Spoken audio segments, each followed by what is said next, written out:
There's a really cool feature in the foot control of the Pfaff Ambition 610 sewing machine. So normally you're used to just sewing, right? All right, but if you have your foot on your foot control, like I'm showing you, and this is where you should be putting your foot with your toes directly at the highest position, right at the top of the foot control.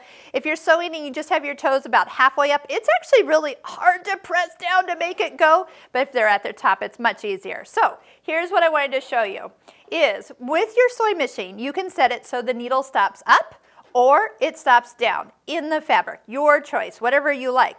But eventually you might need to just bring that needle up out of the fabric. Oh my goodness, you can use the button that will do it, but did you know you can actually tap your foot control with your toes?